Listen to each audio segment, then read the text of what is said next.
علماء نے لکھا ہے کہ ان اللہ والوں سے محبت کیوں کی جائے، کیا وجہ ہے؟ تو انہوں نے فرمایا شیخ سے جو محبت کرو اس نظر سے کرو کہ یہ اللہ کا چاہنے والا ہے، اللہ سے محبت کرنے والا ہے، اس کی رات، اس کا دن، اس کی جلوت، اس کی خلوت اللہ کی محبت میں گزرتی ہے، اس نیت سے میں اس سے محبت کر رہا ہوں کہ یہ اللہ کا چاہنے والا ہے اور میں اس سے محبت کرنے والا ہوں۔ ہم یوں کہیں کہ اللہ ہم وہ مقام تو حاصل نہ کر سکے جو مقام ان حضرات کو ہے، لیکن ان کی دل میں ہمارے محبت ہے، تو ہمارے دل میں وہ محبت ہونا اللہ والوں کی یہ کوئی چھوٹی بات نہیں ہے۔ بلکہ حضرت ابراہیم ادم رحمۃ اللہ علیہ کے بارے میں آتا ہے، روی ان ابراہیم ابن ادم رآ فی المنام ان جبرائیل نزل الی الارض، انہوں نے خواب میں دیکھا کہ حضرت جبرائیل علیہ السلام زمین پر نہ اترے ہیں، فقال لما نزلتا، تو حضرت ابراہیم ادم نے پوچھا کہ آپ زمین پر کیوں اترے؟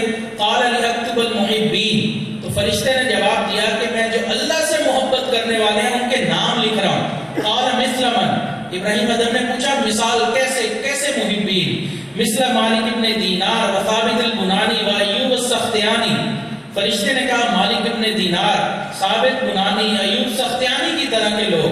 تو ابراہیم ادم نے پوچھا انا منہم، کیا میں ان میں شامل ہوں؟ تو فرشتے نے کہا لا، آپ ان میں شامل نہیں ہیں۔ تو ابراہیم ادم رحمۃ اللہ علیہ نے فرمایا اذا كتبهم فاكتبني في آخرهم انی محب لهم، جب آپ ان تمام لوگوں کی فہرست بنا لو تو آخر میں میرا نام لکھ دینا کہ میں ان تمام سے محبت کرنے والا ہوں۔ فنزل الوحی ان اکتبه اولهم، اللہ کی طرف سے پیغام آیا کہ فرشتے کو کہ یہ میرے ان بندوں سے محبت کرتا ہے جو میرے سے محبت کرتے ہیں، اس لیے ابراہیم ادم کا نام سب سے اوپر لکھ لینا۔ تو اللہ والوں سے محبت یہ کوئی چھوٹی چیز نہیں ہے۔ احب الصالحین ولست منہم واطلب ان انال بہم شفاعت، میں نیک لوگوں سے محبت کرتا ہوں حالانکہ ان میں سے نہیں ہوں، اور ان لوگوں کے مرتبے تک پہنچنے کے لیے سفارش کا طلبگار ہوں۔ ان سے ملنے کی بس یہی ہے ایک راہ کہ ملنے والوں سے راہ پیدا کر۔